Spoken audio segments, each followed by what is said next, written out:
Welcome to episode 12 of In His Bag. Um, Rather interesting week. Some stuff has happened, so let's get right into it. Cue that intro music in three, two, one.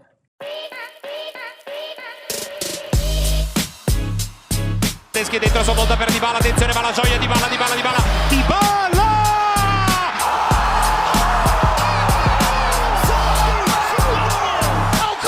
Stokely down the sideline. Can they catch him? Stokely, wow! They do have a timeout. Decide not to use it. Curry, way downtown. Bang! Bang! So I mentioned a lot of stuff has happened. NBA season officially ended, and we are closing in on the playoffs. So a lot of stuff to talk about there. Champions League happened as well, so we'll get into that. And then the NFL draft is in less than a week. So we're going to tackle that as well. And then obviously we're going to get into some games and just have a good time. So yeah, let's start it off. Let's get into the news.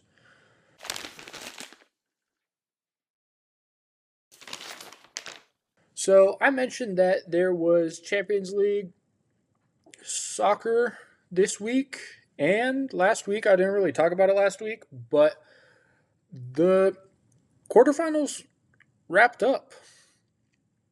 And teams that moved on: Paris Saint-Germain, Bayern Munich, Atletico Madrid, and Arsenal. So now your two semifinals are Paris Saint-Germain versus Bayern Munich and Atletico Madrid versus Arsenal.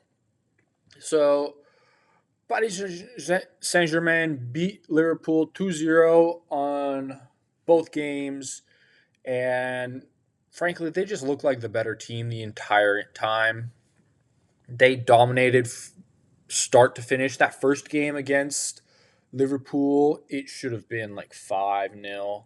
There was a penalty that was originally awarded for PSG, and then after VAR review, it got taken away.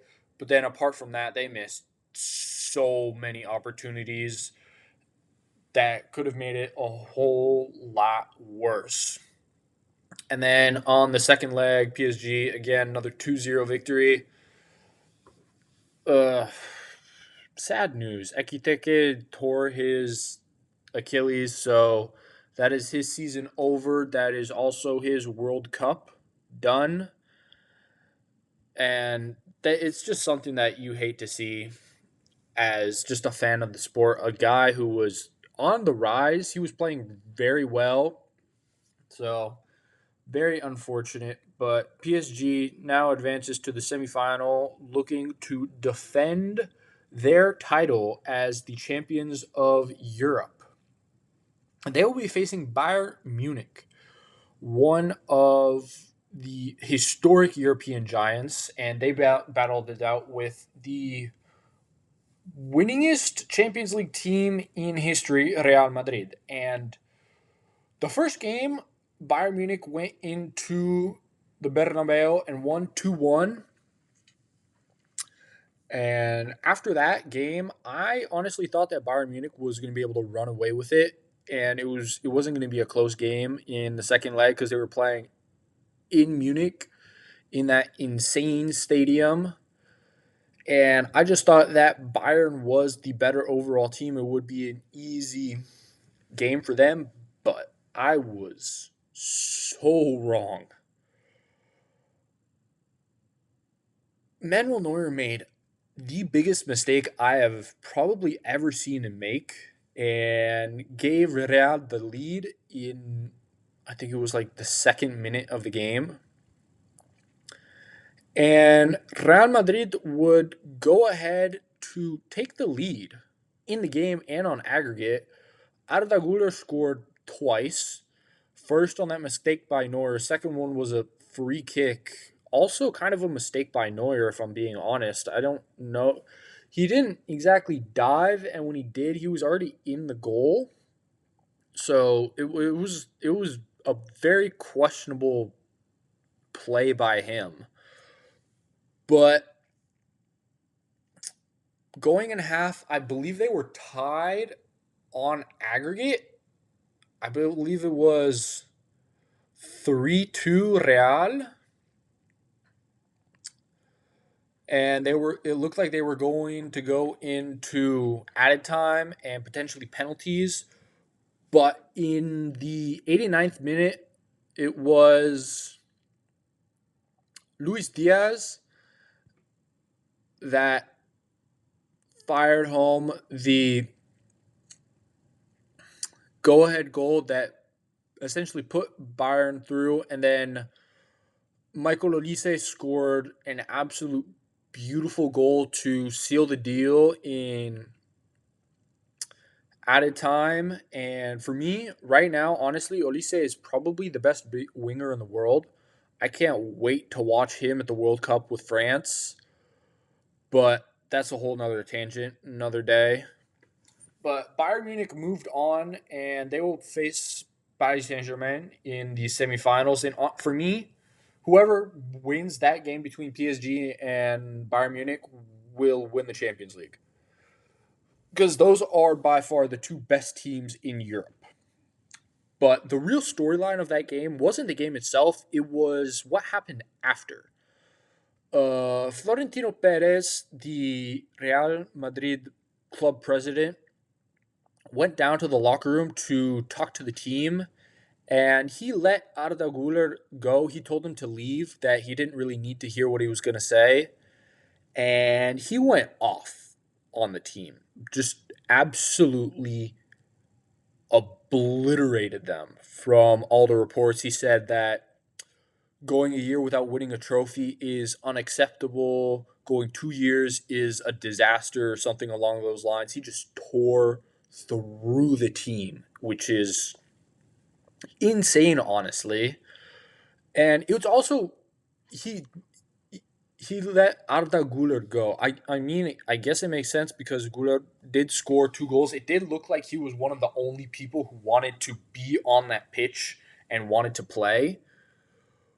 So that makes sense, but I can't imagine that's going to create a good environment in that locker room as they tried to compete and chase down Barcelona in the La Liga run after they have been dropping some points. So I can't believe that Perez kind of singling out Güler as a favorite will help them in the La Liga title run. And then on the other side, you had Atletico Madrid lose to Barcelona 2-1, but move on because they won 3-2 on aggregate after they beat Barcelona 2-0 in the first leg. And it was,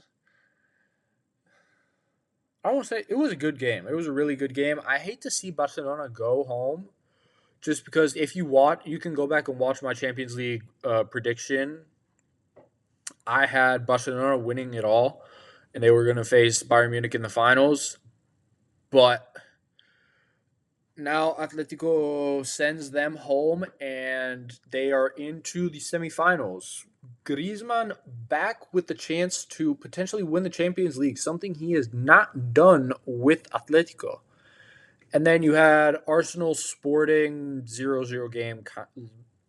Kind of a snooze fest, but Arsenal moves on after winning 1-0 in the first leg. They will face Atletico Madrid. I don't want to say the game is going to be boring between Atletico and Arsenal, but I don't know if I want to tune in for the entire game. I obviously will, just because I have to, but I won't be locked in on my screen as much as I will be with Paris Saint-Germain and Bayern Munich. So that's all that happened in the Champions League. Quarterfinals wrapped up this week. We are on to the semifinals in about 11 days time, so week and a half from now, and I cannot wait for that. It's going to be amazing. And then we get into the NBA with some of the NBA news that has happened. Luka Doncic and Cade Cunningham are now eligible for awards. They won their Extraordinary Circumstances Challenge, which is basically when players can petition to have the 65 game rule overturned for strange circumstances that happened for Doncic. He played in 64 games, and as everyone knows, he suffered a hamstring strain at the end of the season. But even the real reason he won the challenge was that he missed 2 games to be there for the birth of his son abroad. So because of that, he won his challenge. And now Luka is going to take his rightful spot on first team All-NBA and the MVP ballot. He led the league in scoring. He was an absolute demon in March, even though it was March basketball. He got the Lakers up to the 3 seed and was just playing out of his mind. He was averaging like 40 in the month of March. He put up 13 straight 30-point games. He was just doing insane stuff until that hamstring strain. So Luka is now able to take his spot on the awards list. And as soon as he got hurt, him and his agent put out a statement saying that they were going to petition for the extraordinary circumstances, and they got it. And then on the other side, Cade Cunningham, he played in 62 games, but he suffered a collapsed lung. I don't think I've ever heard of an NBA player suffering from a collapsed lung on the court. So he also won his challenge. That makes him also eligible for All-NBA. He'll take his rightful NBA slot. And also, honestly, a spot on the MVP ballot. I low-key might have him 5. Obviously, the top 4 are going to be Shea, Wemby, Jokic, and Luka, but I have Cade at 5. The things that he did with Detroit this season, elevating them to the 1 seed 2 seasons after they won like 18, 19 games, had the longest losing streak in NBA history. Just the stuff that he was able to do for the Pistons was amazing. So he also won his challenge. And something that isn't mentioned but happened as well, Anthony Edwards also petitioned for the extraordinary circumstances exemption, and he did not get it. He played in 60 games, and I saw an argument that I don't know if it was his agent or his coach.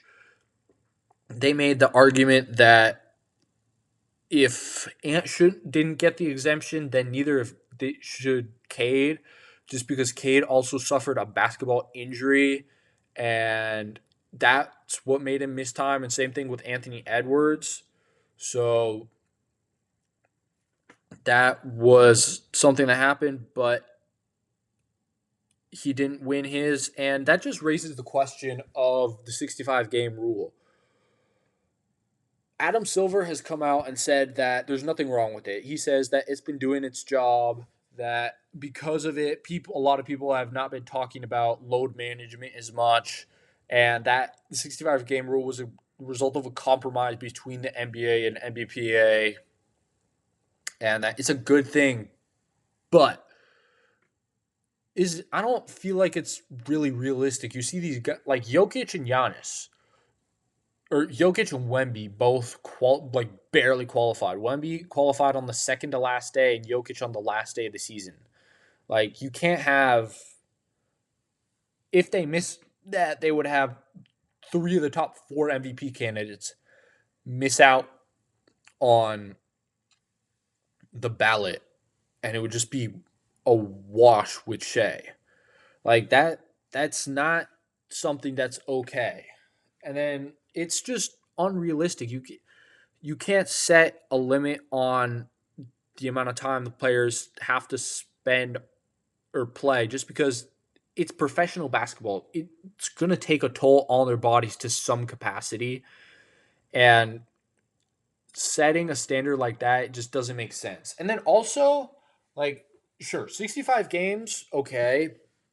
But when you look how players went about it, Wemby, I think he played like 29 minutes per game. His minutes per game was really low compared to these other guys. So if you're making the argument about, oh, these players are on the court more, no, they're not. Wemby was not on the court more than, say, Cade Cunningham. Cade Cunningham played a lot of minutes and only missed the cutoff by 2 games. But Wemby made the cutoff, but was on the court a whole lot less. So that's a whole nother debate that we have to have there in terms of, do we value minutes played or games played, and like what exactly that whole situation there is going to be.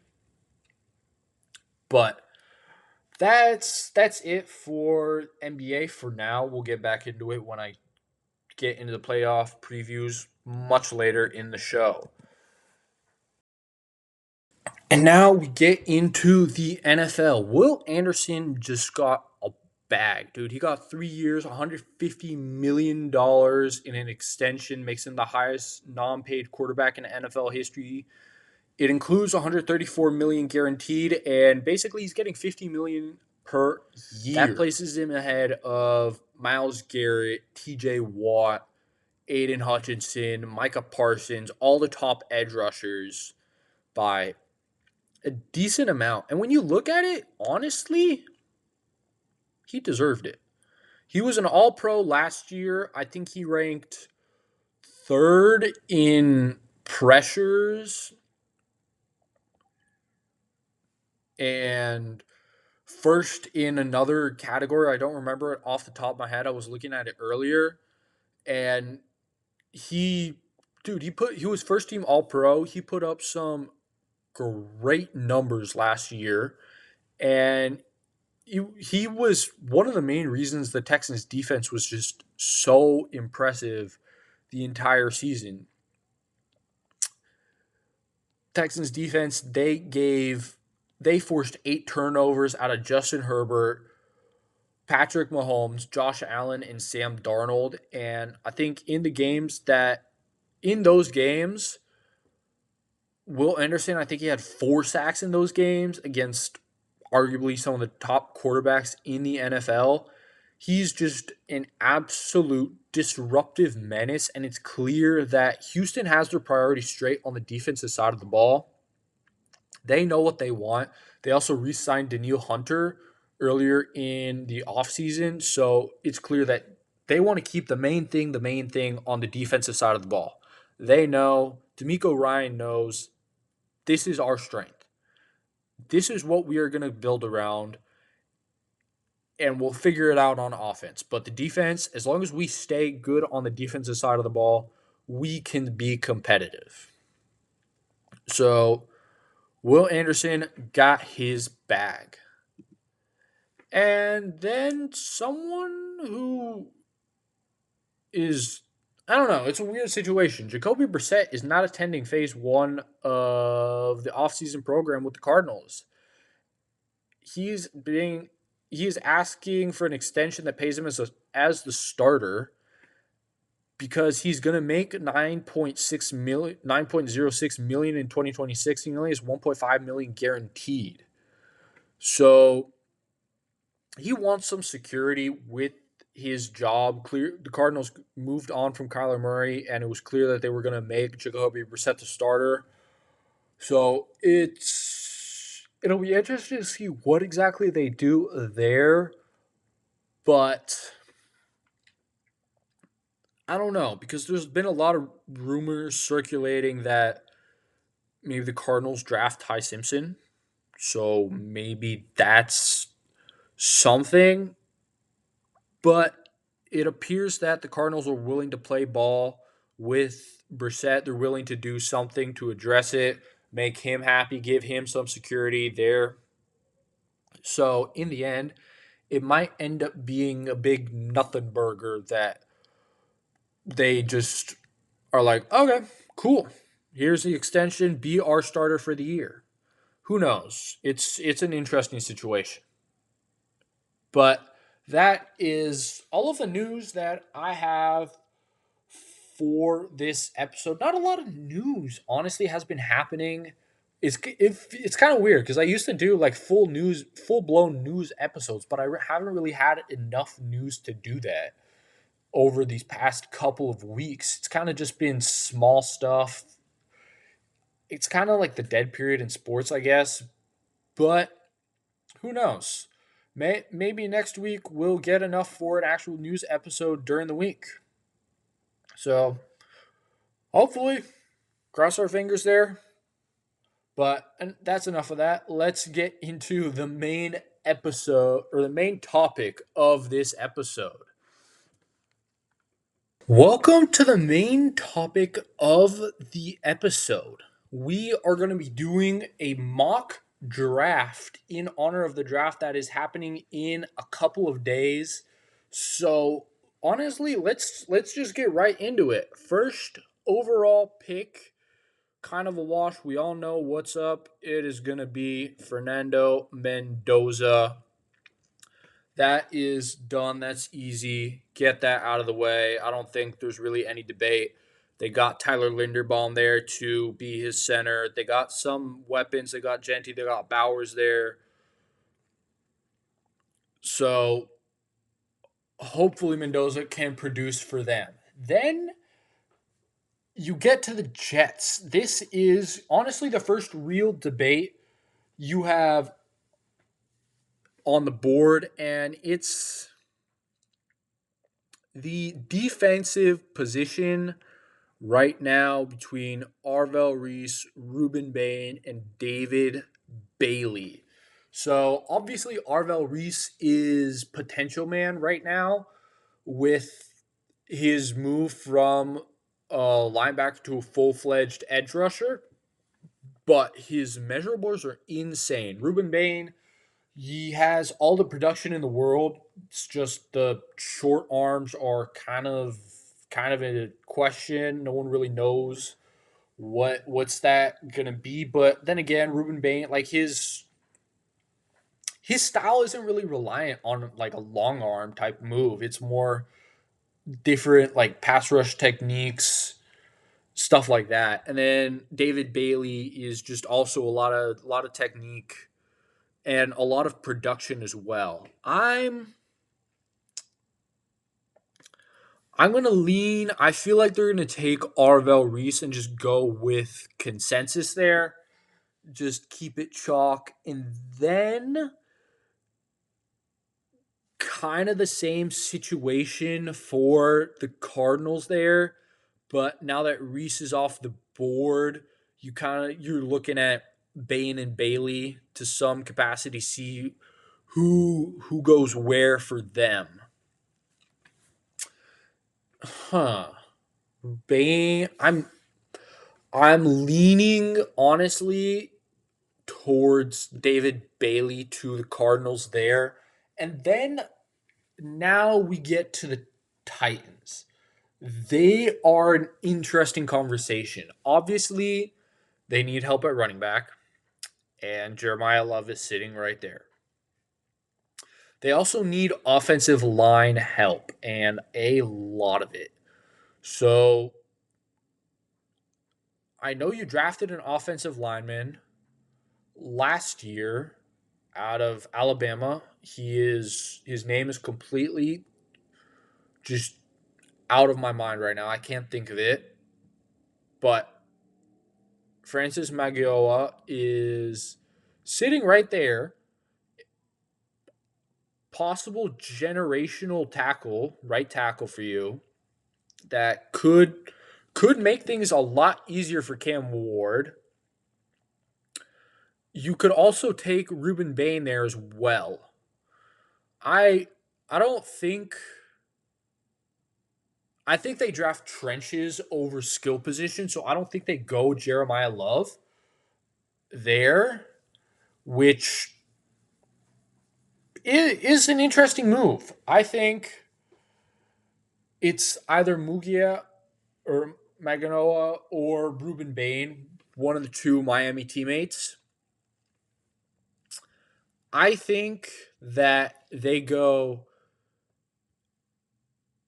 take the first offensive lineman off the board and they go Maganoa. And then you get to the Giants. This is a potential place for all three of the Alabama players that are in the top 10, left in the top 10, Sonny Styles, Caleb Downs, and Carnell Tate. These are all potential spots for him or for them. Sonny Styles, they need a linebacker, just a nice piece to pair up that D-line. Something that I didn't talk about in the news, Dexter Lawrence and his contract dispute with the Giants and that whole situation there. He no longer is negotiating with the Giants. He's trying to get traded, move on from there. So that if that ends up happening, that is something that could have a major, major impact on the draft if that happens in the next week and change. But Sonny Styles could be a nice fit there. Just give them a nice piece to connect that good D line with the secondary that could use some work but isn't horrible. And then Caleb Downs, they also need secondary help. Just boost up what they already have. And then Carnell Tate, just give Jackson Dart another offensive weapon. Really just like prove it, Jackson Dart. Prove that you're good. Give us something. Here's another weapon for you to pair up with Malik Neighbors. Do something here. I don't know. I don't know if they go defense. I think they might lean towards I feel like they might go Carnell Tate there. And then you get to the Browns. Right. So for them, they're in a tricky spot considering what I have done so far because they need offensive linemen, wide receivers, and quarterbacks. Top receiver is off the board, just went to the Giants. Top offensive lineman is off the board, he went to the Titans. Top quarterback is Mendoza. They're not going to reach on Ty Simpson. That's ridiculous.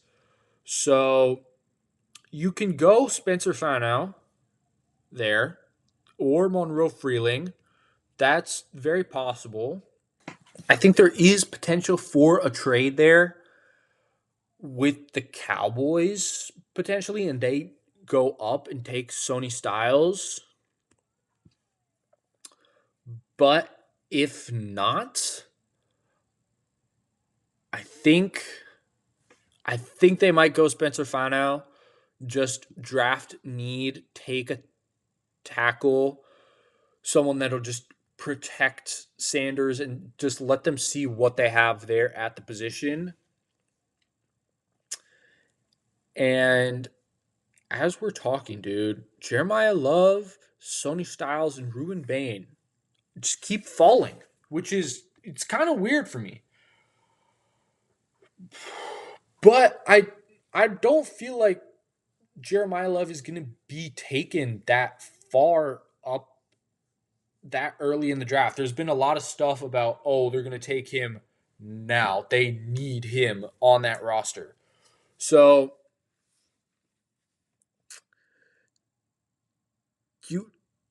the Commanders are on the board.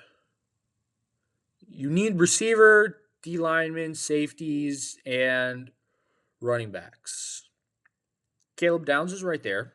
Jeremiah Love is also right there. So is Ruben Bain. You have options.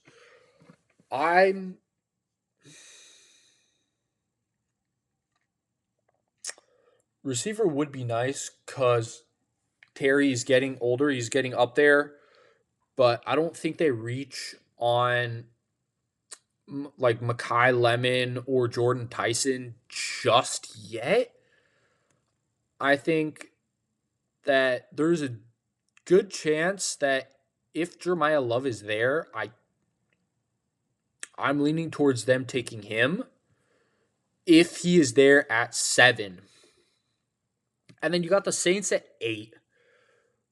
There is a clear need and a clear player that addresses that. They need a linebacker, and Sonny Styles has fallen to them at 8. So I think you clearly take them no matter what. It is for me, the most logical move in the world. If he's there, you draft, if you're the Saints' position of need. If Jeremiah Love is there, don't take him. You don't need him. You just signed Travis Etienne, and you don't need to bring in another running back. If Carnell Tate falls there, you take him too. You also potentially take Ruben Bain if he falls down that far, but you don't. So now we get to the Chiefs, and this is an interesting debate. Obviously, they need secondary help. Their entire secondary just got vacated. They lost, I believe, 4 corners, 4 secondary players. 2 of them obviously went to the Chiefs or to the Rams. They're 2 starters. So as I'm looking right now, the 3 top secondary players are right there. Caleb Downs, Mansour Delane, and Dylan Thieneman are sitting right there in front of you. You have your pick. You also have Ruben Bain there, he's falling right now. And have him learn from Chris Jones and be the heir apparent isn't a bad prospect either. I feel like that could work. And given what they've done with the secondary in the past, just drafting these players in the 2nd, 3rd, 4th round and just developing them into starter level players could work for them. I think they could go. I think they finally take Ruben Bain off the board there at 10. And then you get to the Bengals. They are another team that needs secondary, not secondary help that much, just because their secondary wasn't horrible. It was more their pass rush, and then they lost Trey Hendrickson, so they need some help there. They need linebackers as well, so that's could also be something that they do there. If Sonny Styles is still falling at 8, I feel like the Bengals might trade up to make a move for him. Them or the Cowboys could potentially move up to Sonny Styles if they see him falling down the board. But you're the Bengals here. You clearly need help on the defensive side of the ball. You are listening to trades right now. But for me, I feel like you take the safe thing with Caleb Downs and just move on. Just continue to build up the defense because you know the offense is going to produce. According to the law of Joe Burrow, he should be healthy this year. He was unhealthy last year. He is healthy this year. That is the ordained rule of Joe Burrow. So they know what they're going to do there. And then at 11, you have the Dolphins.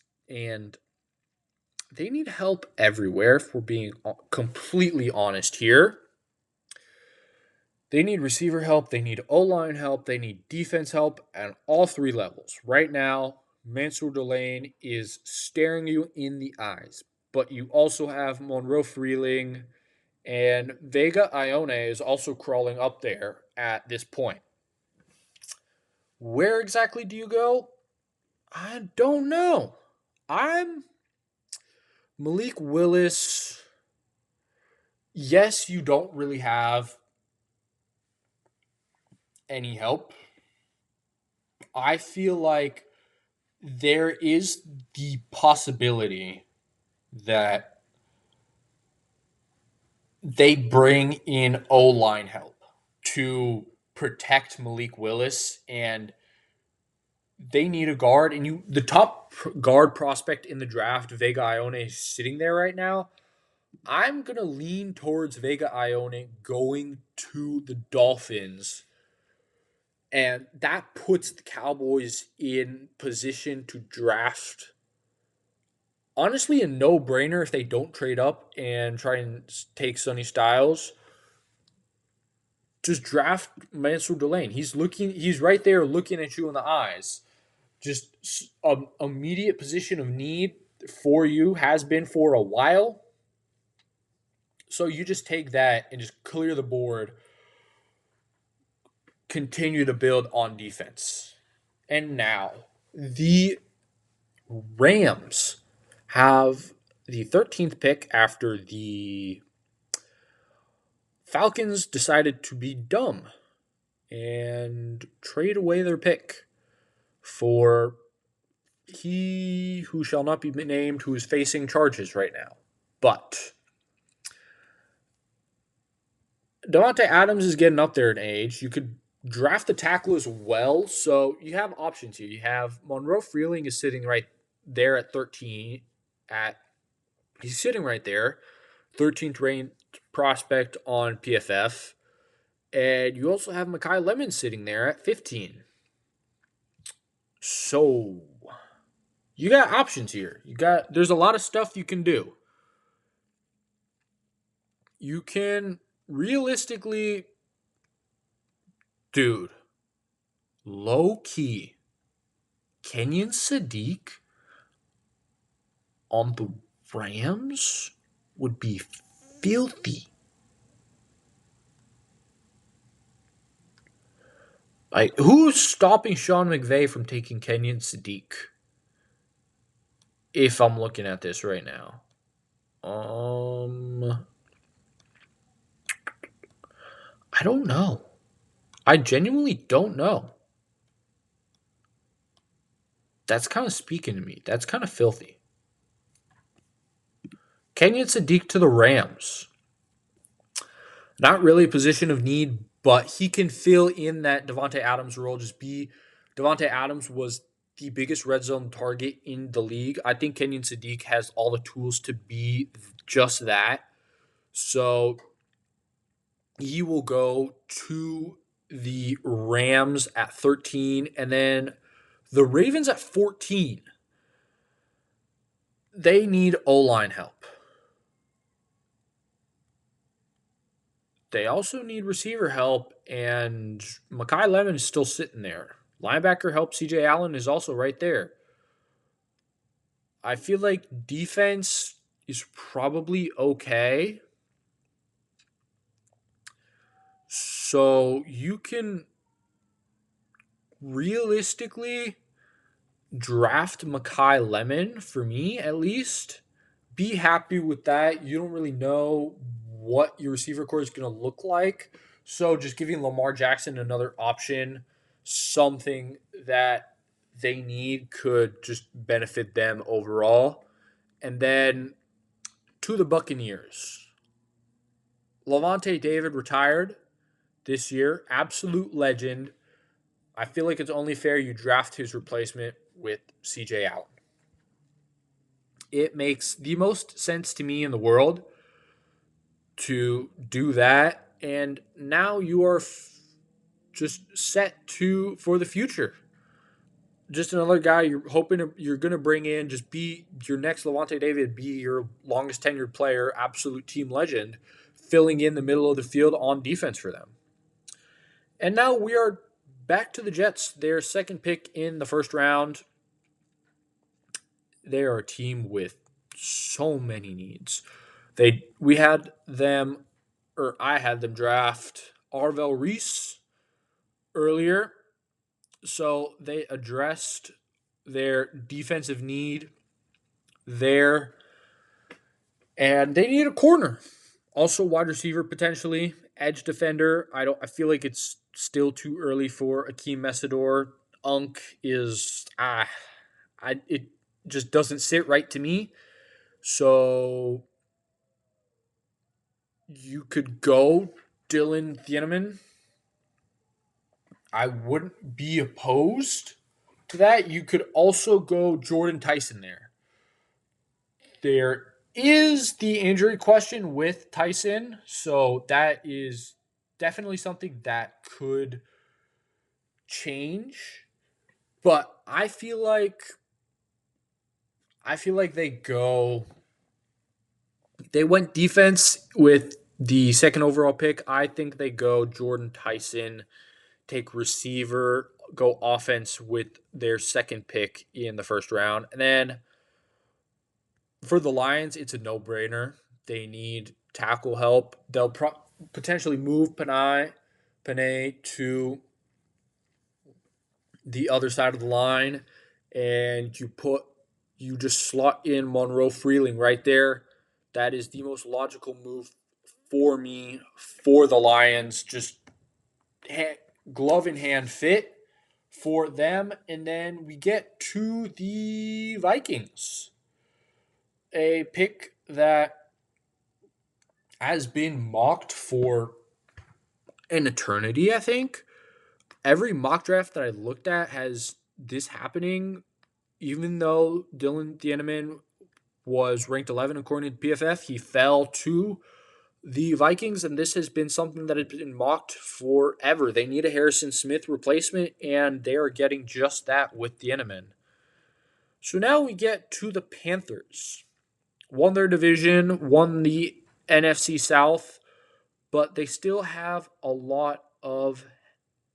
they still need a lot of help. And receiver, tight end, center, D lineman, there's no one like crazy that sticks out. If I'm being honest at this point, you could take Denzel Boston, but I feel like it's somewhat of a reach. I don't know who I should go. Obviously, Kenyon Sadiq was the one tight end that had a first round grade. For me, he's the only tight end that's going to go in the first round. So we're sitting here right now with a couple options. You could draft a safety. You could draft Emmanuel McNeil Warren. That is an option for them, 100%. You could also potentially go Omar Cooper Jr. and just build bigger receivers. I feel like, considering what the Panthers GM just said over during the week about they wouldn't be opposed to drafting a receiver in 4 drafts in a row, I'm going to go Omar Cooper Jr. Just based off of what their GM has said, I think that clearly you're not opposed to that. So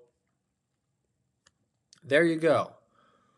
And now we're back with the Cowboys. They drafted Mansour Delane with the 12th pick. They're back on the board. They still have defensive needs to be addressed. Gerard McCoy is still there. You could take him, just draft the top 2 corners in the draft and say, the heck with that. We are building out our secondary right now. You could also take Unk in Akeem Mesidor, try and bring in some edge help. Or you could go potential man with Eldrick Falk and just see what happens with him. So there's a lot of options there as well. You could go Caden McDonald, try and bring in a big boy on the inside. TJ Parker, Cassius Howell also on the line. You could go Peter Woods as well. So there's a lot of options for them. I'm going to lean towards, for them, they're going to take Keldrick Falk. There's something about potential and Jerry Jones that just it's a glove in hand fit for some reason that they just can't resist. So after that, we get to the Steelers with the 21st overall pick in the draft. And this is an interesting spot. They need a quarterback, and Ty Simpson has been mocked to the Steelers a lot. I don't know if they actually do it. I would hate it if they do. So I'm not going to have them take Ty Simpson. They need offensive line help. And right now, I think they go Caden Proctor. Just a big boy up front, someone that can produce and protect whoever they have at quarterback, honestly. And then we get to the Chargers. They need defensive line help badly. And we are in this spot where not too many defensive linemen here.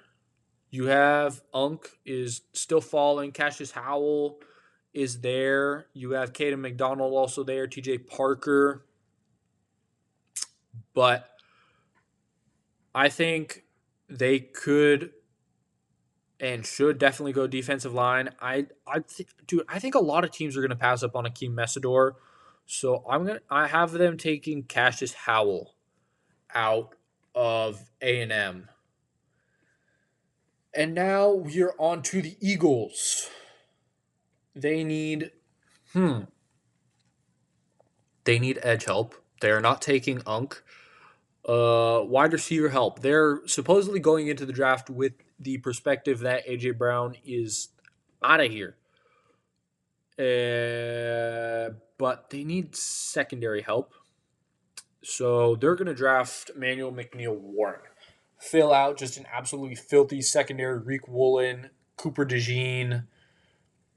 And they're pairing up McNeil Warren with Wise.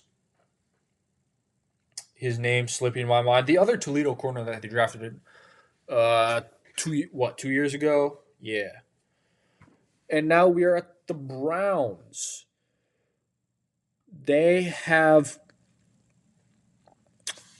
drafted already. Who have they taken? They took Spencer Fanout with the 6th overall pick. So now they are sitting at 24. And clearly not taking a receiver. Blake Miller is right there for them if they feel like they really, really need offensive line help. But I feel like Jermon McCoy is a good fit for them in that secondary. Just build up the defense, something that they really need. So now we move on to the Bears. They need defensive line help badly. And I think this might be the Caden McDonald spot. This might be the location that he goes to. Just a place that they know what they want there. And that is where McDonald goes. Now you're at the Bills. Another team that needs D-line help. A lot of D-linemen needed for them. Unk still falling. They're not going to take him. I think they take TJ Parker. Just a lot of D-linemen going, a lot of defensive players going in this draft just because of the needs of these teams. And then we get to 49ers. You have the whole issue with Trent. So that could be one direction you go in. You also have some pass rush questions. Nick Bosa got hurt. You had a bunch of other injuries on that D-line, but I think they go with Blake Miller there. Just address their need. And then you're at the Texans. This is an interesting spot for me. I don't know what the Texans are going to do. They really need a running back for me at least. I don't know if Montgomery is going to be able to be that guy, but maybe you could take Max Yancor. I wouldn't be opposed to that. Peter Woods is also there, just build on a strength. But I think their offense needs more help from the defense, so they're going to go that way. They're going to take Yancor, just boost up their offensive line to some capacity. And then we're back on the Chiefs. Their second pick of the first round, they drafted Ruben Bain with the 9th overall pick. And they are back here. I think they leave the first round with the receiver. I think they go with Casey Concepcion and just keep it pushing. Just go both sides of the ball, try to boost up everything as much as possible. And we are back to the Miami Dolphins. Earlier, they took Vega Ione, boosted their offensive line needs, but now you still need help on the defensive side of the ball, and Avion Terrell right there for you. It makes the most sense in the world. And then the Patriots. They need D-line help badly. They need defensive help in general, which is why, for me, they take Peter Woods. A lot of Clemson players going with these last couple picks. You got TJ Parker, Blake Miller, Avion Terrell, and Peter Woods in the past 6 picks. And the final team of the first round, you got the Seattle Seahawks. You have a lot of options here. I don't think they go running back. I think that Jeremiah Love was the only first round running back in the draft. So you can go defensive line. You could also go secondary and try to help build up your secondary as well. So there are options here. You could reach for Jacob Rodriguez, D'Angelo Pons, potentially, Brandon Kiss. You also have Zion Young, Lee Hunter, Christian Miller, Colton Hood, Caleb Banks, and Unk. Those are all options for you. I think they might go Colton Hood as their last pick in the draft. So that is what is going to happen in the first round of the draft. For me, it makes a lot of sense. First overall pick, staying chalk. The Raiders are staying chalk. They're taking Mendoza. At 2, the Jets are taking Arvell Reese. 3, the Cardinals are taking David Bailey. 4, the Titans are taking Francis Maganoa. 5, the Giants are taking Cardinal Tate. 6, the Browns are taking Spencer Fano. 7, the Commanders are taking Jeremiah Love. 8, the Saints are taking Sonny Styles after he falls significantly. 9, the Chiefs taking Ruben Bain. 10, the Bengals are taking Caleb Downs. 11, the Dolphins take with their first round pick are taking Vega Ione. The Cowboys with their first round pick taking Mansour Delane, boosting up that defense. The Rams at 13 doing kind of an unconventional thing. They're taking Kenyon Sadiq, boosting up that offense. Sean McVay thinking outside the box. A lot of 13 personnel that he ran last year, so it'll be interesting to see how Sadiq fits in there. 14, the Ravens take Mekhi Lemon. 15, the Bucks take C.J. Allen. 16, the Jets, their second pick in the draft. They go offensive this time. They take Jordan Tyson. Lions with the no-brainer at 17. They take Monroe Freeling. 18, the Vikings listen to every single mock draft that has been written. since the end of college football season in Dylan Thieneman. 19, the Panthers take Omar Cooper Jr. They listen to what their GM said, and he sticks with that plan, so they go with the receiver. 20, second pick, the Cowboys stay on defense. They go potential with Keldrick Falk. 21, the Steelers, they bring in protection for whoever's going to be at quarterback. They take Ken Proctor. 22, Chargers, they go defense. They take Cassius Howell. 23, the Eagles, they take Emmanuel McNeil-Warren. 24, the Browns, with their second pick in the draft, they go defense this time. They take Gerald McCoy. 25, the Bears, they take Caden McDonald. 26, the Bills take TJ Parker. 27, Blake Miller goes to the 49ers to potentially resolve their Trent Williams issues. 28, the Texans bring in Max Iancor, try to protect CJ Stroud in his prove-it year, honestly. 29, with their second pick in the first round, the Chiefs take Casey Concepcion. They go offense on this pick, try to even things out and just boost up both sides of the ball. 30, Dolphins, they go Avion Terrell. Like pretty much every team that has 2 picks, they have gone for the other side of the ball with their other pick. First pick, they took Vega Ione. Now they're taking Avion Terrell. 31, the Patriots take Peter Woods. And at 32, the Seahawks take Colton Hood. So a lot of stuff. I don't think I necessarily stuck to the traditional mock drafts. I think a lot of them definitely had Ruben Bain going a lot higher than 9, and probably Jeremiah Love going a lot higher than 7. I didn't do any trades just because I stuck pat.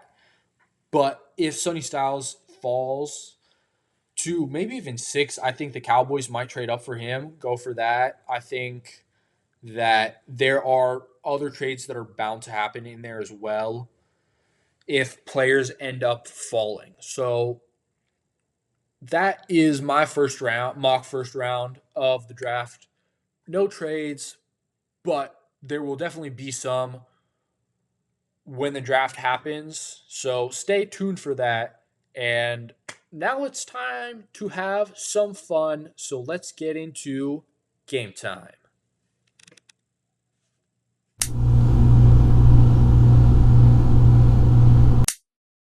Welcome to game time.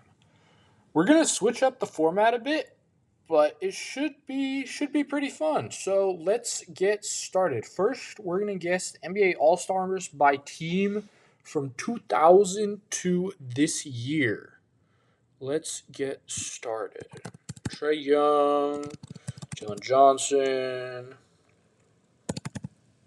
Al Horford,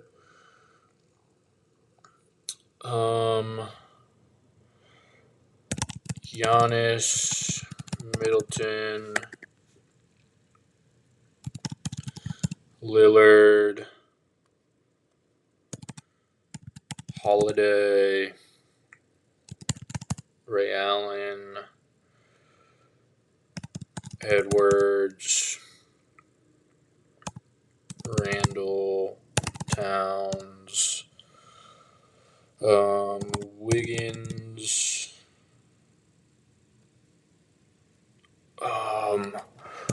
Garnett, obviously, Tatum, Brown, Porzingis,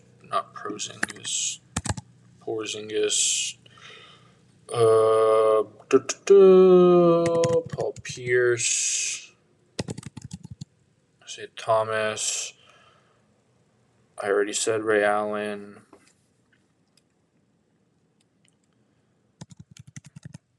Kemba, the Nets, oh wow, Kidd, and I have no idea, but then we'll go Durant, Harden, Irving, Russell, and 2021 Claxton? Who was that other... What? Who was the other all-star for the Nets? Whatever. Hornets, you got Chris Paul. And I have Charlotte Bobcats. Dude, I have no idea. LaMelo Ball. Pelicans, you got Zion. You got AD. You got Cousins. 2020, that was Brandon Ingram. The Knicks, Brunson, Carmelo. And then obviously you got Derrick Rose, Levine, DeRozan. You got Joakim Noah.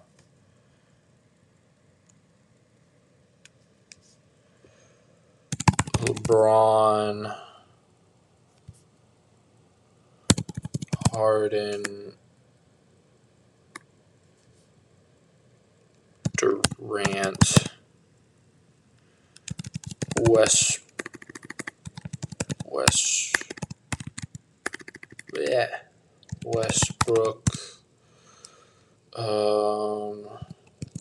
SGA, J-Dub, Holmgren,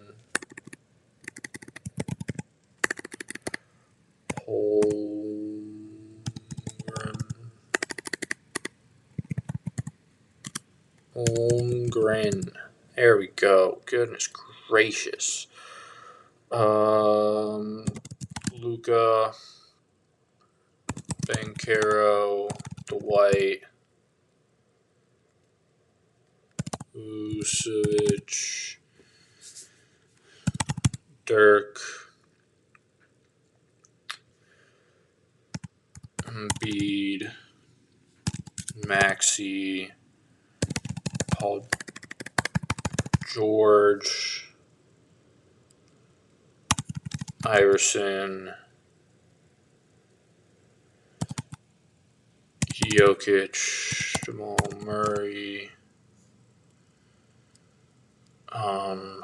Who else? Jamal Murray. Well, obviously, Cade, Harris,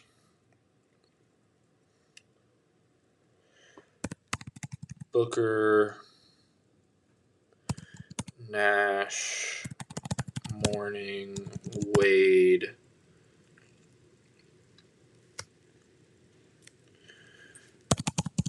DeAndre Jordan, Blake Griffin,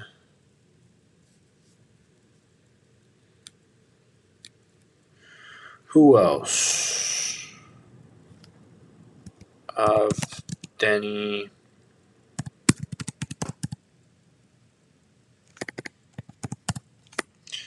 nope, Aldridge, Green, Curry, Barnes, Thompson, David Lee, De'Aaron Fox, Bonus, Rockets, Sengun, Yao Ming, McGrady. That's gonna be too late.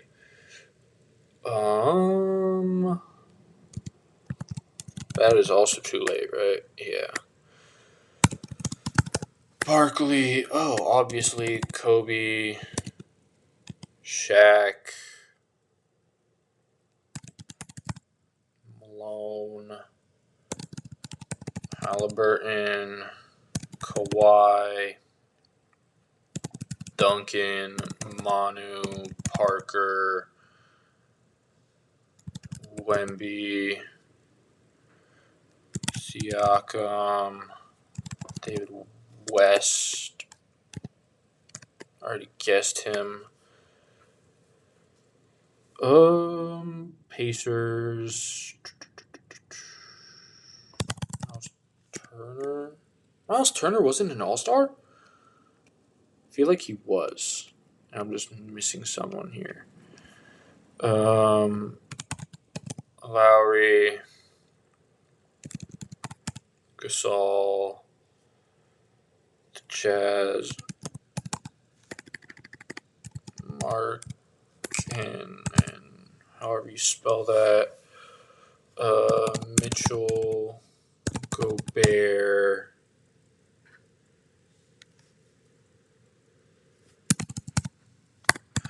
Mike Conley made one, John Morant, Jaren Jackson Jr., John Wall, Bradley Beal, Miami Heat, Jimmy Butler, Tyler Hero, Bam, Adebayo. Who was the Heat's All-Star this year? Oh, Norman Powell.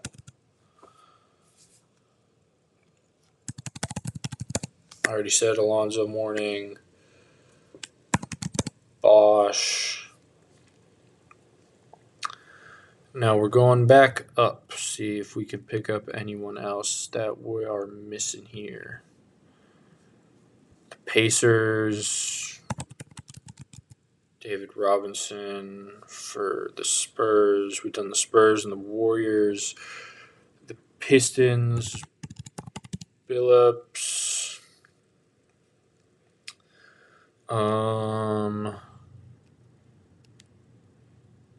Who else? Mavericks. I don't know any of those Mavericks teams. Dude, my early 2000s is blanking. Donovan Mitchell. Oh, Mobley. Jared Allen. Oh, it already put Jared Allen on there. Never mind. Knicks. Who are these Knicks All-Stars? I don't know.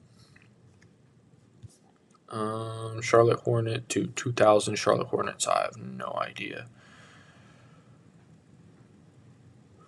New Jersey Nets. I also don't know. Who are these other players, dude? Joe Johnson, Al Horford. Dude, I don't know who these other players are.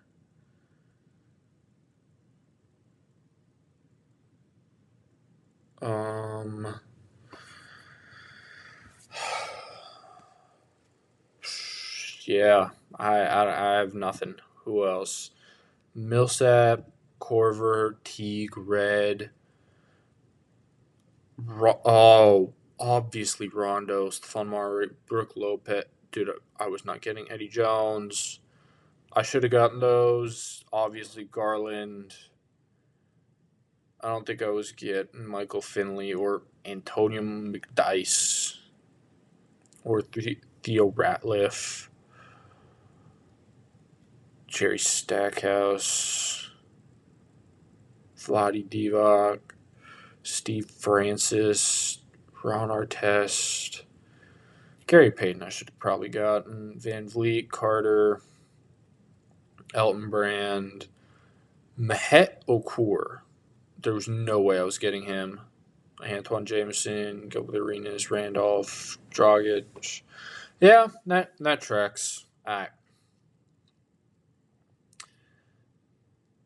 Now we are going to guess the NFL team. This offense, Georgia running back. What receivers? The only Maryland receiver I can think of is Stephon Diggs. but I don't think it's not the Patriots. Georgia running backs. Huh.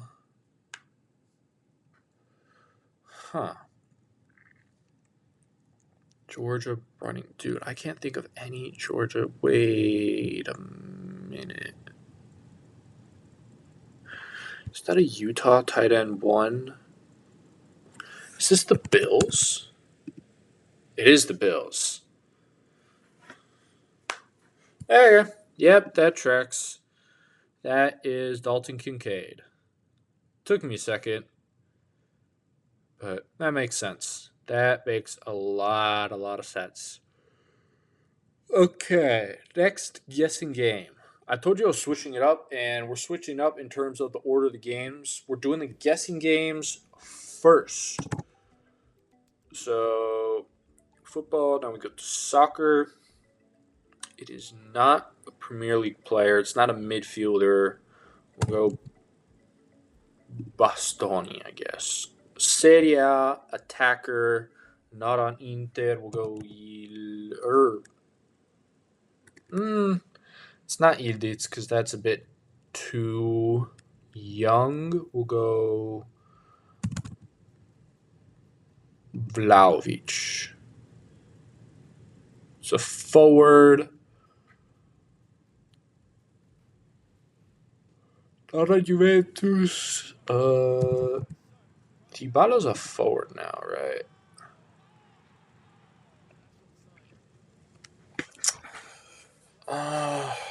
Not Juventus, not Inter, not Roma. Could possibly be Napoli. McTominay is a midfielder, but Højlund, I think he might be too young. Yeah, he is. He is 19 years old, though. Okay. So it's not Inter, not Juve, not Roma, not Napoli. Is it Milan, possibly? Is it Leao?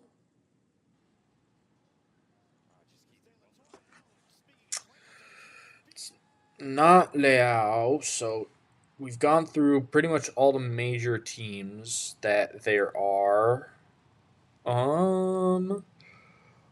What else could this be? Huh. None of those teams. No, I doubt it's Como. Another guess, I guess, could be Inter. There's a guy named Dia on Inter. He's 29. Okay. 29-year-old forward, number 19, Serie A. Who could this possibly be, dude? 29. Is it him? Nope. Who was it? Who in the world is that? There's no way I was ever getting that, dude. That's impossible. No way. All right. Next, we are going to play Total, staying on the guessing games. I'm going to go one Stephen Whoa. Okay, 6'2" guard in the Pacific Division. That is a good way to start things off. 6'2". How big is Luke Kennard? He's too tall, okay. It's not the Warriors. Dylan Brooks is too big as well. Clippers. Darius Garland. we're getting in the right age range. Not Warriors, Clippers, Kings. Who the heck do the Kings have on their roster, dude?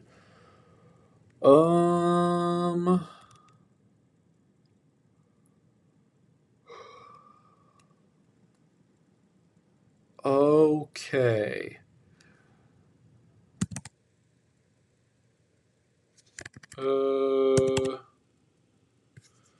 We'll just guess Colin Gillespie. So it is Phoenix. Oh, Colin Gillespie, you are too old. But just barely. So it's what? 27-year-old? 6'2", 27-year-old guard on the Suns? Okay.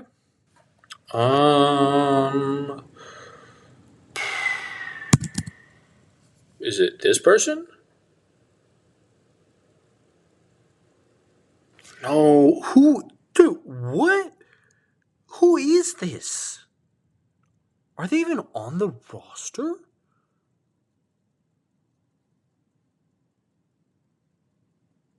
Huh? Wait a minute. This something right here. This don't make sense.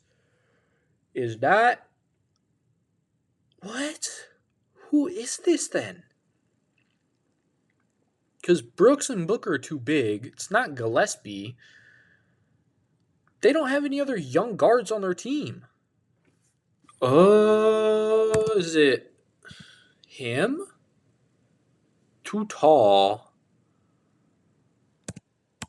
No, I still have 2 guesses left. Is it him? Who is this? I have guessed every possible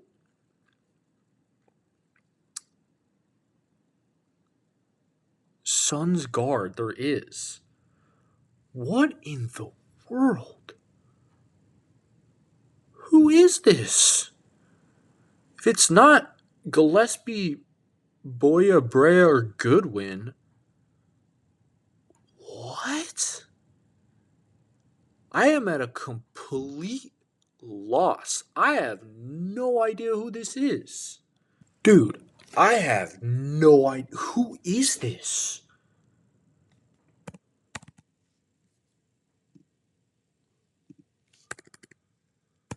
Just put Dylan Brooks here. What? Since when is Cole Anthony on the Suns? Wait. No. Wait a damn minute here. Basketball Reference. Phoenix Suns. Since when is Cole Anthony on the Suns roster? Oso, Gillespie, Royce, Goodwin, Dunn, Booker, Mark Williams, Brooks, Fleming, Grayson Allen, Boya, Malawach, Say Livers, Jalen Green, Amir Coffey, Cody. He's not even on the roster. What are we doing here? Then where? Cole? Hold up. Cole Anthony. What roster does he? He's on the Bucks. What? Hello?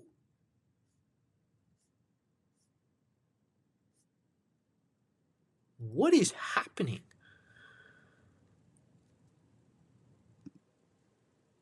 I have a lot of questions about that. But okay. Moving on. We're gonna try and continue guessing here. We're going back to the NFL now. We got trying to guess the offensive player. NFC wide receiver with the Super Bowl. He had less than 121 targets, so it's definitely not JSN. Go Devontae.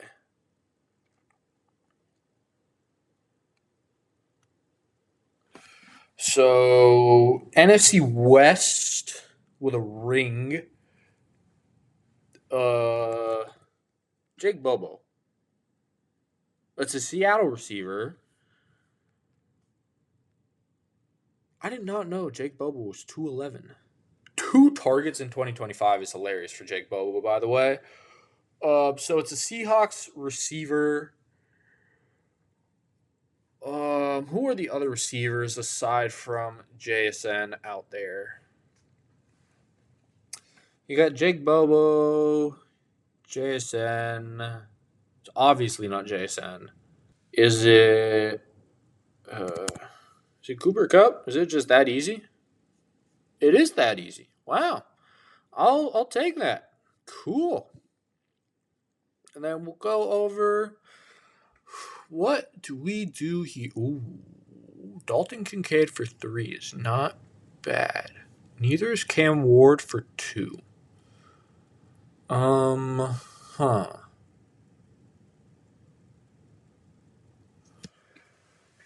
like that, and also, I'm okay burning 3 on Derrick Henry. I'm okay with that.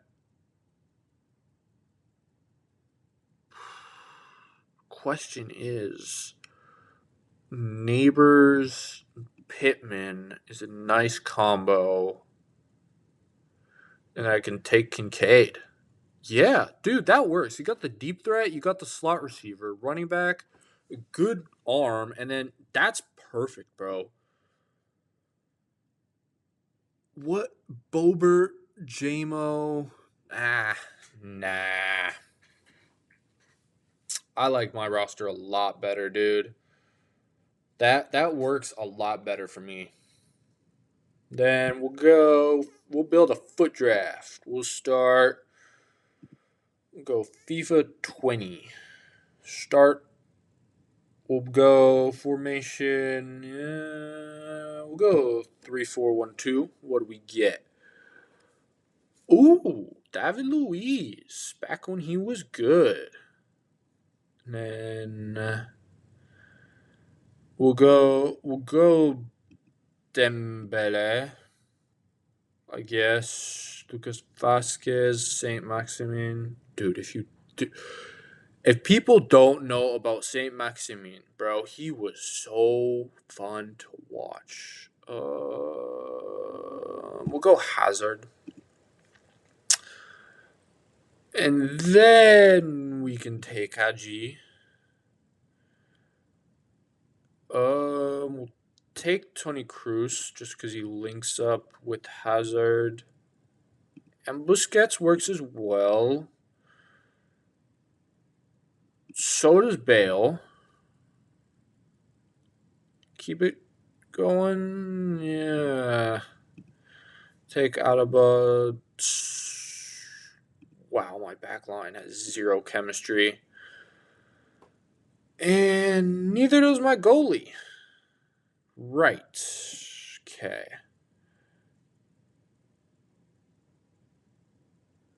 I'll take him. Maybe that doesn't change chemistry at all, but we can make things work here. I skipped out on that Henry at left forward for the 95. I'll take that and a 94 Messi. I don't care. After that, dude, I just need a better back line. We'll take some Trossard, I guess. Oh my god, no.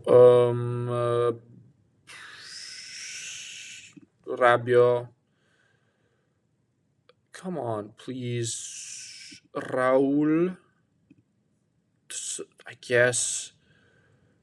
Mateus. Sure. That can't hurt. Trezeguet, bro, I need defenders.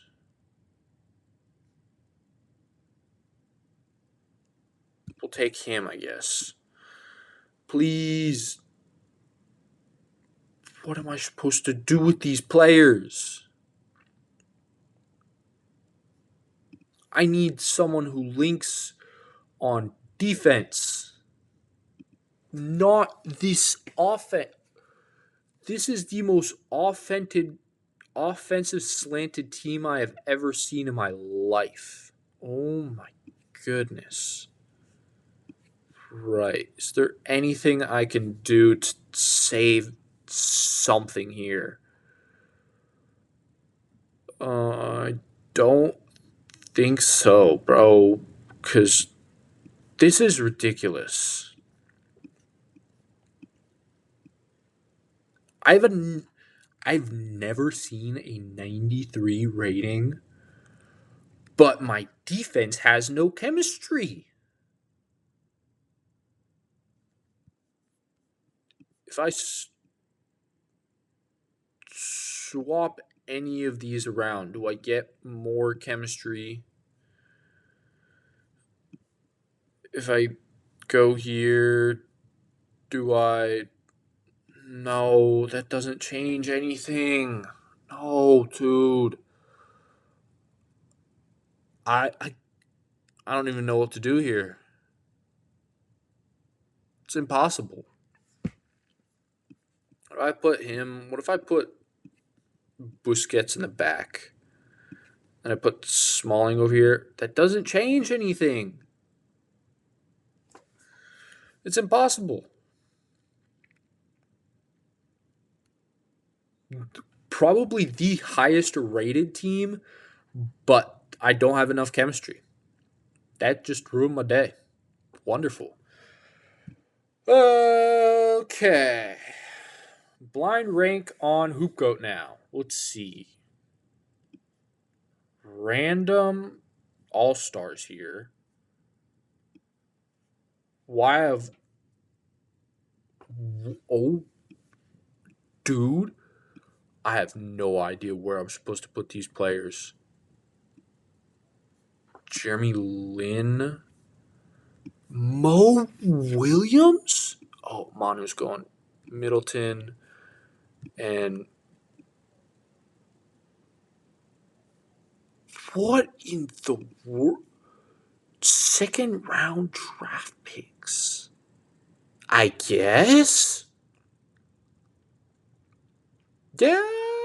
Yeah, that's fine. But what in the world, dude? I thought these were just like random all-stars when I first saw Goran Dragic and then Paul Millsap, but apparently not. What should we do? We'll go 2025 All-Stars. We'll go Cade 3, Trey at 4, D Mitch 4, LeBron, Steph there, Garland here, Siakam. Oh, fuck. Ew! Brother, no. Yuck. Yeah, up, move over. You two probably go on the bottom. Ew, that is horrible. After that, what else should I get into? We'll go start bench cut. Do a round. Oh, wow. Go T-Mac, Vince, and I'll cut Dominique. Interesting. Ray Allen. Oh, Kawhi. Yeah. Because, dude, the way Kawhi is playing. Oh, what in the world, bro? I don't even know how to parse that.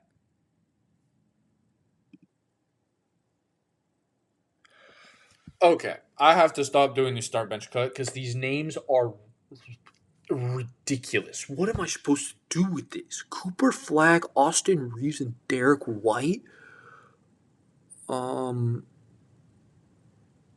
Why is that actually a hard debate? Oh, wow. Okay, wait a minute. Who do I pick here?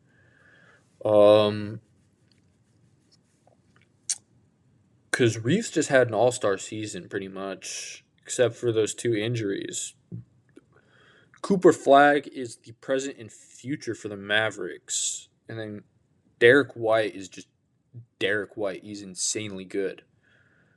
What do I do here?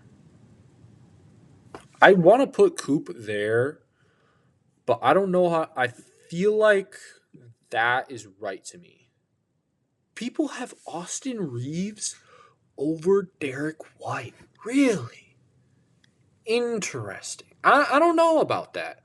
I'm gonna stay with this lineup. And now we get to the drafts. You all know the deal. It's QB, running back, tight end, 2 wide receivers, coach, O-line, defense, and 1 defensive player. So let's get started. Who do we start out with first? Panthers. I'm not opposed to putting Tet McMillan at my wide receiver 2. After that, please give me someone good. Keep going, keep going, keep going. There we go. Okay. Oh, wait. Yeah, there's no debate. Jason is the best receiver in the league. And I've completed my receiver corps with my first 2 spins. I don't know if that was a smart decision or not. But if we can maybe get something.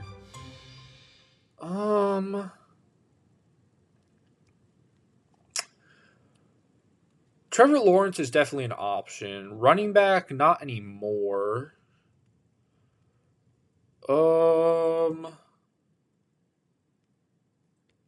Yeah, I'll go Liam Cohen. I'll take that. Not Liam Cohen. He did a nice job with the Jaguars last year. After that, stay there. I'll take that. Take that QB, Herbert. After, come on. Please, please, please be good.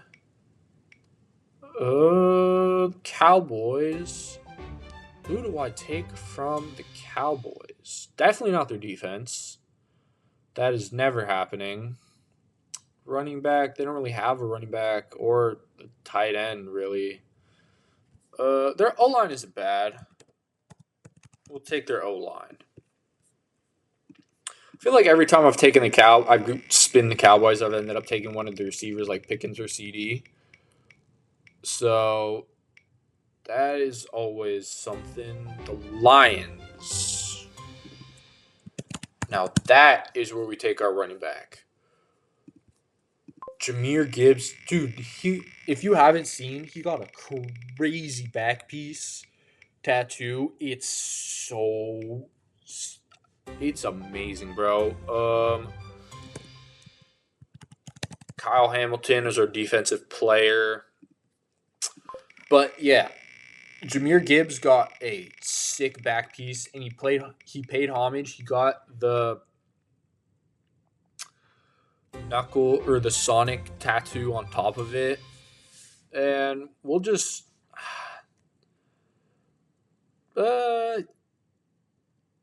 do I want to? Yeah, I'll take the Ravens defense. So taking Hamilton was kind of a waste, but that kind of pigeonholed me there. After that, Seahawks. Seahawks tight end. Who is their tight end?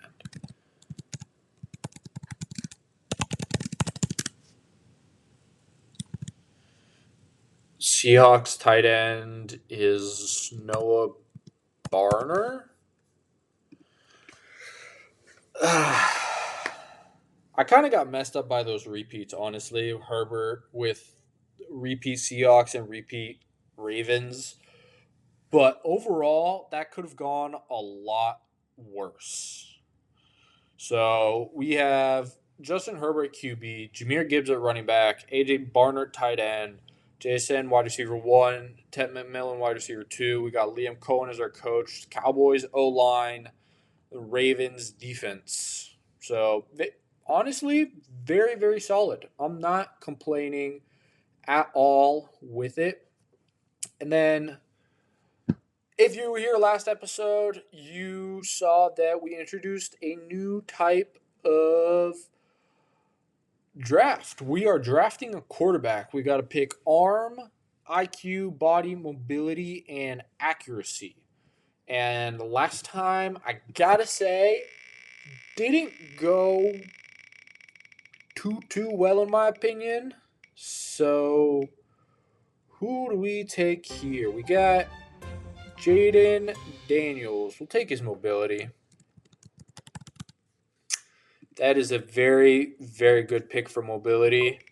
He has wheels. As long as I don't take his IQ that makes him run into a brick wall, we are golden. Trevor Lawrence. Dude, if I had a category for hair, we were golden. But yeah.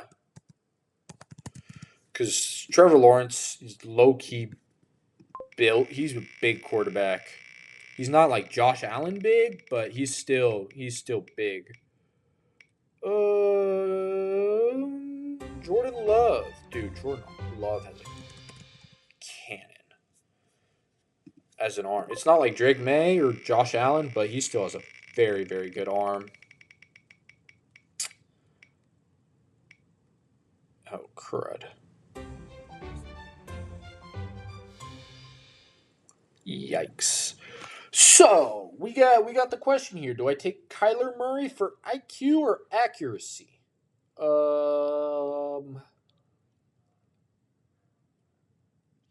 Yikes. Right.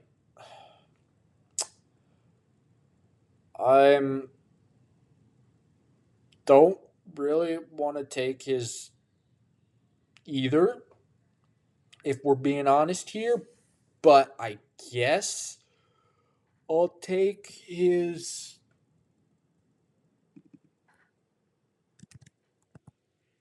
accurate or IQ, I guess. Maybe. Please give me good accuracy at least. Dak? Okay. That's not bad. This honestly went better than it did last time. Went a lot better than it did last time. If I could shuffle this around, maybe take Kyler's mobility,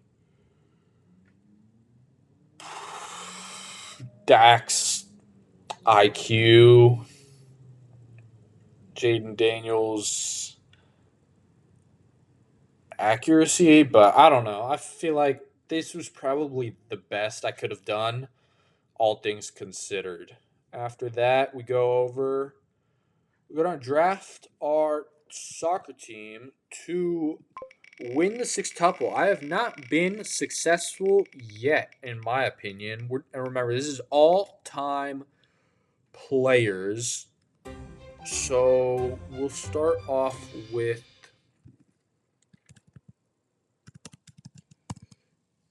Griezmann. Still going at it, but in his prime, dude, he was so much fun. After that, please. I'm okay with either one of those. PSG.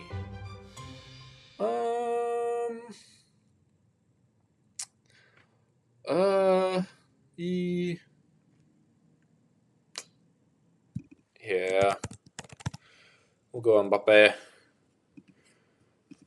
I was low key debating Neymar, but I know you guys would eat me alive. Stay there, don't go to blue. right. Chelsea will take. We'll take Frank Lampard and call it a day. After that, please stick with these players. Atletico Madrid. I'll take a goalie here. One of the best goalies of the modern era in Jan Oblak. After that, who else do I get? Ooh.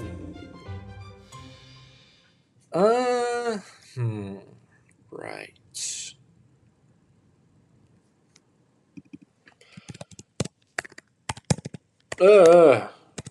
There we go. Dotti as well in the midfield you go. Absolute legend. After that, who do we get? Another Chelsea player. Right. Yeah, easy. Easy pick there. We'll take Ashley Cole.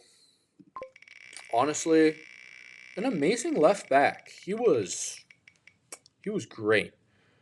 Oh, crud.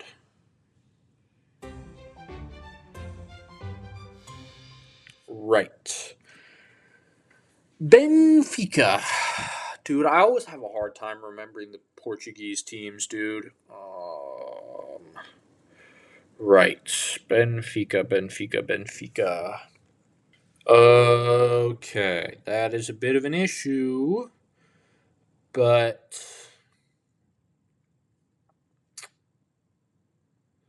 Right. We're going to take Eusebio. And we're going to move him. We're going to swap him and Griezmann. We're going to put Eusebio up front because this is my draft and I am the dictator. I am deciding what we're doing here.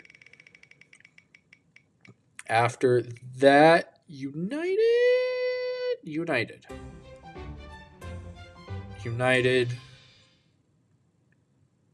Center backs.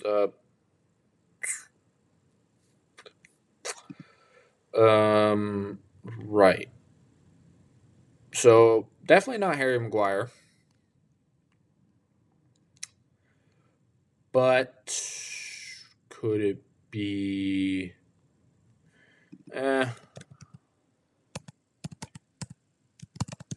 Take Rio Ferdinand. We'll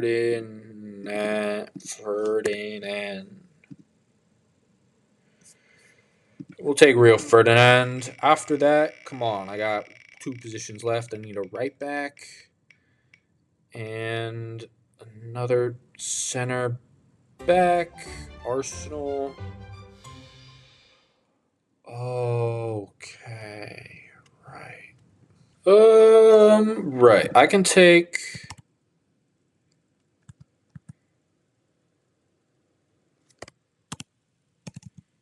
Vieira to round out my midfield. Now this is where I need a center back and a right back. Please go to not Chelsea.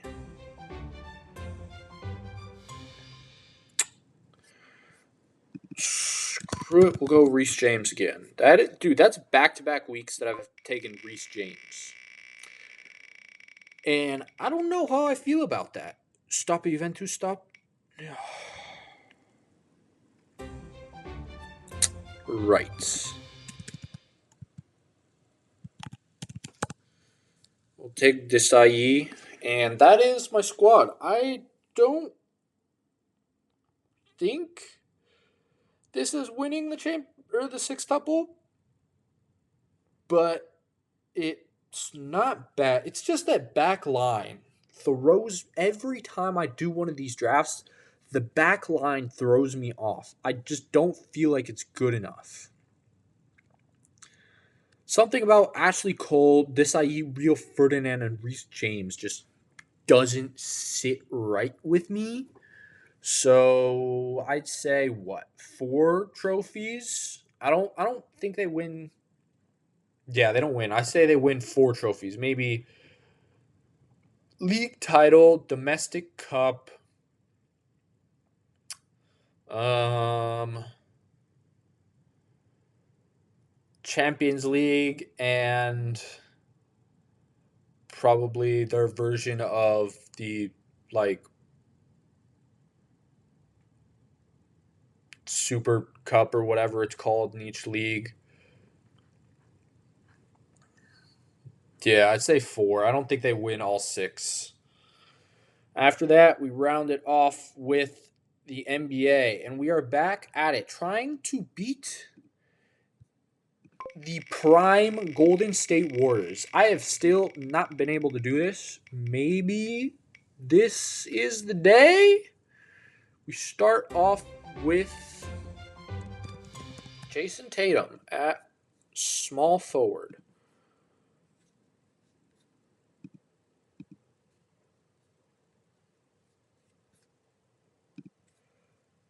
After that, who else do we get? Please, please, please, please. Right. Houston Rockets. Interesting. We'll go KD. We'll just say I don't care about defense at all. All offense today. All offense, no defense. Stay with Giannis. Okay. Right. I don't. I don't care about team building right now. We have Giannis. This team is gigantic, by the way. We'll take Bane for the spacing. We'll take Desmond Bane for the spacing. And after that, my last player, please be good, please be good, please be good. Wait. Stay.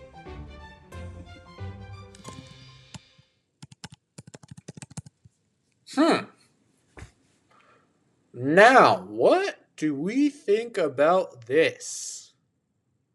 Hallie versus Curry. I still lean towards prime Curry. Bane versus Thompson. I don't know.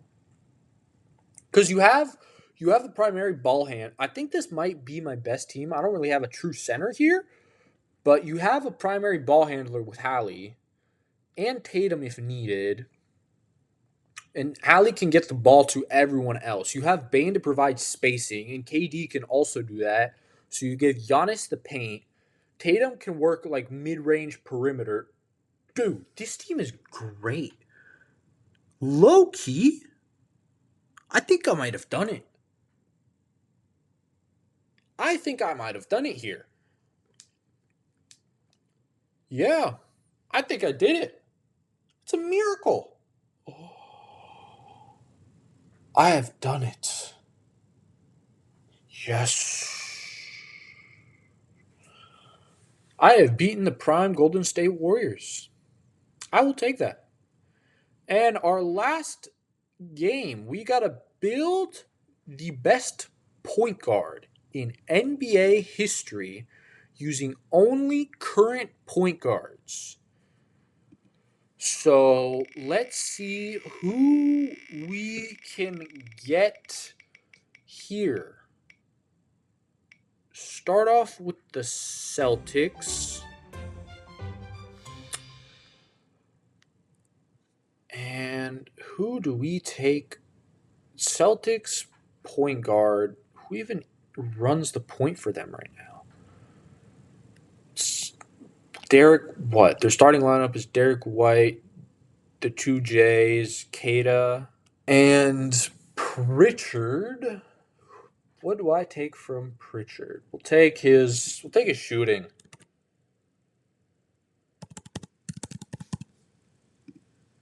We'll take Peyton Pritchard's shooting. After that, who else do I get here? Spin the wheel, spin the wheel. Give me someone good. The Spurs.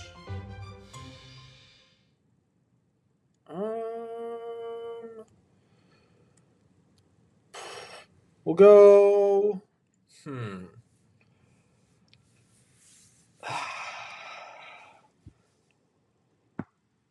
I don't know. Dude, the Spurs have guards too. They have Harper, Fox, and Castle. Fox can't pass it all. He's kind of old. I want to say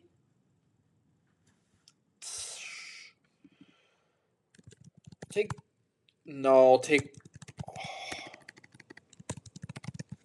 Harper passing, I guess. I don't feel good about that.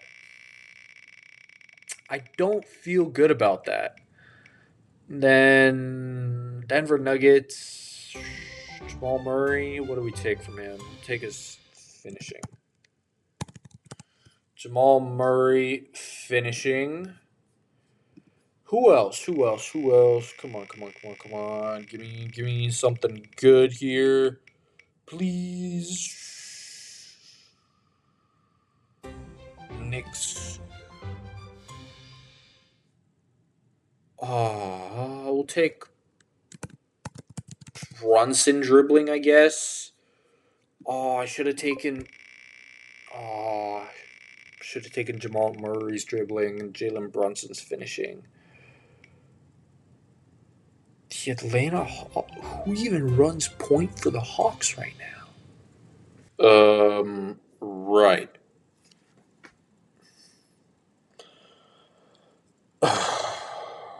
Well, this is not the greatest point guard of all time.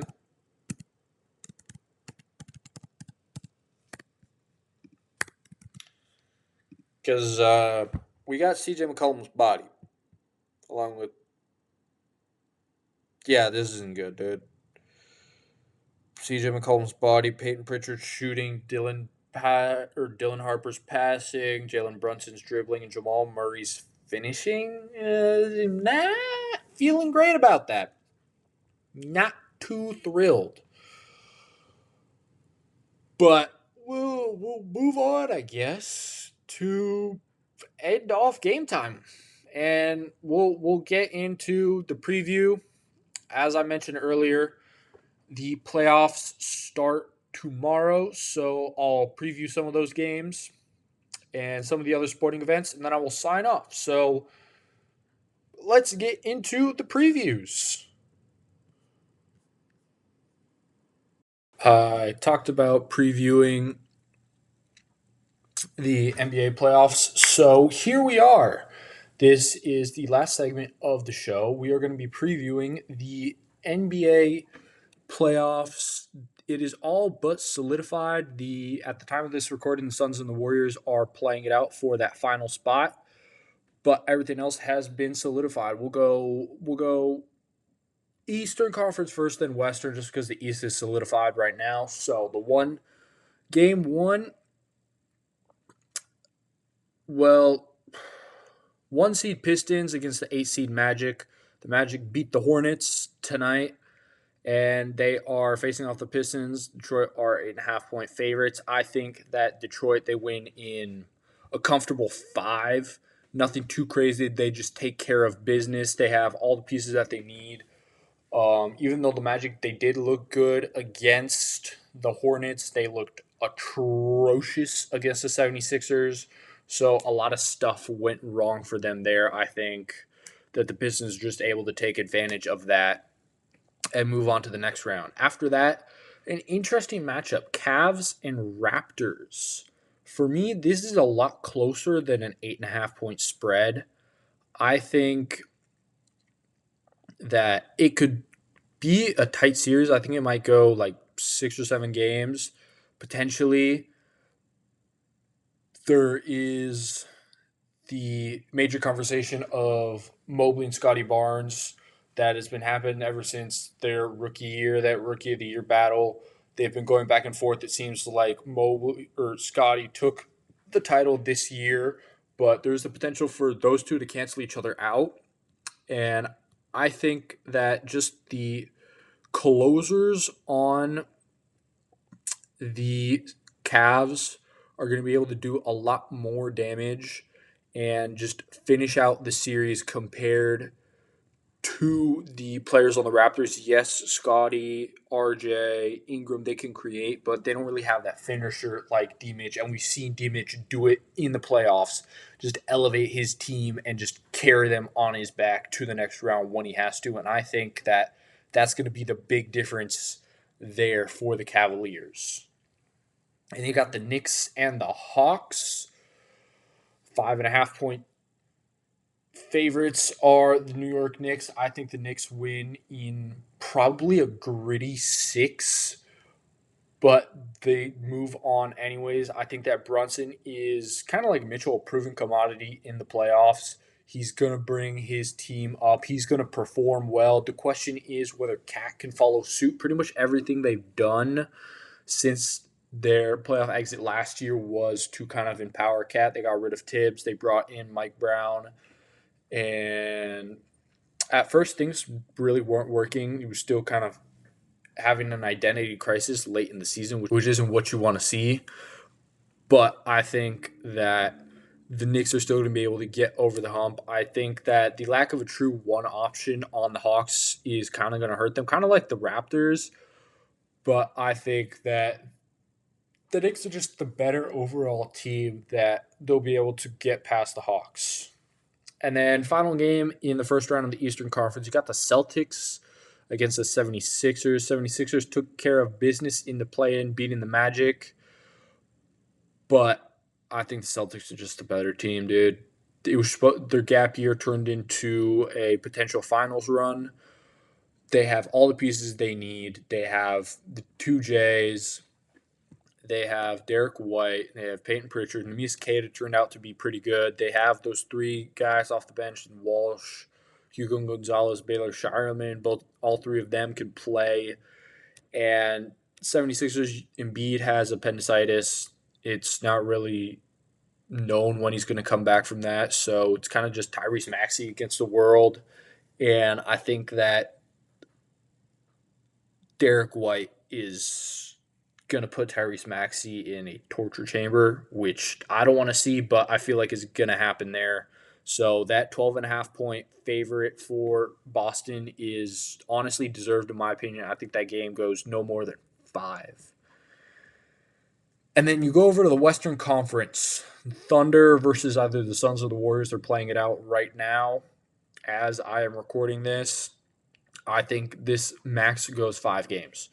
Thunder are just the better overall team. SGA going to win MVP. You have Chet, you have J-Dub, you have all these pieces there.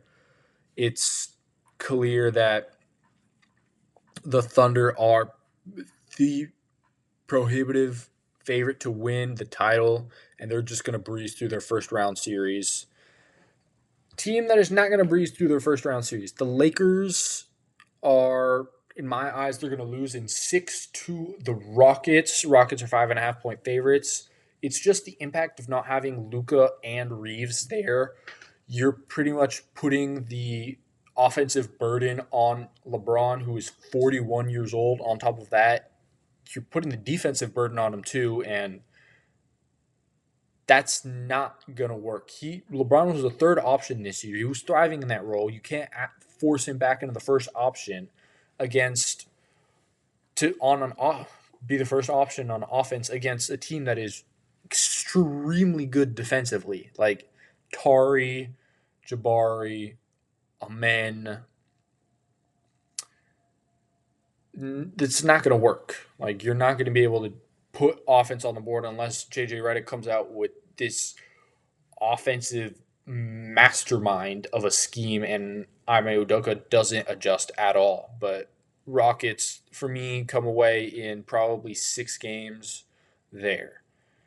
Then you got the Nuggets and the Timberwolves. Nuggets are 6.5-point favorites. I think that they handle business. They are riding a 12-game winning streak right now, while the Timberwolves are kind of hobbling into the playoffs. And I think that the Nuggets are going to be able to continue that momentum going into this series. Jokic put up fantastic numbers against the Timberwolves the entire season, and they're going to be able to just have their way. I don't think Gobert has anything for Jokic. And even if Jokic and kind of cancel each other, I think that Jamal Murray, the way he's been playing this year, absolute god, shooting like 46% from three and like 65% true shooting or something along those lines. Absolutely godlike numbers. He is the real difference maker there that's going to just clear the Nuggets and have them go over the Timberwolves. I think that might be 5, maybe a forced 6. Maybe it's like 3-1. The Timberwolves win game 5, and then it goes 6, something like that. And then the final game, we got the Spurs and the Trailblazers. For me, the main headline, what does Wemby look like in the playoffs? Is he going to be this absolute demigod of a player? And for me, that's a yes. I think the Spurs win in 5 here. I think they take care of business easily. Wemby takes care of business. Castle, Harper as well. They just do everything that they have to do to move on to the next round to face off against Jokic. And yeah, that's the first round of the NBA playoffs. They start tomorrow. Probably by the time you're watching this, the first round has already started. So yeah, but that is the entirety of episode 12. Kind of tackled a bunch of different stuff. The major sporting events that are happening right now, Champions League, the NFL draft coming up this week, and first round of the playoffs. So I hope you guys enjoyed. I had a fun time. Even though I am tired, I've been doing a lot of stuff for the playoffs. I enjoyed recording this. So hopefully you guys enjoyed watching it. If you are on YouTube, you know the drill. Like, comment, subscribe if you're listening on Spotify. Follow, leave a comment. If you want to read more in depth of like my playoff stuff, my playoff previews of the first round, of my grades for every NBA team, and eventually my NBA awards, that will all be posted on my website. It's just nicholasdorigati.com. You can find everything there. So that's that. Thank you for listening, and I will see you next week after the first round of the NBA playoffs have started. Peace.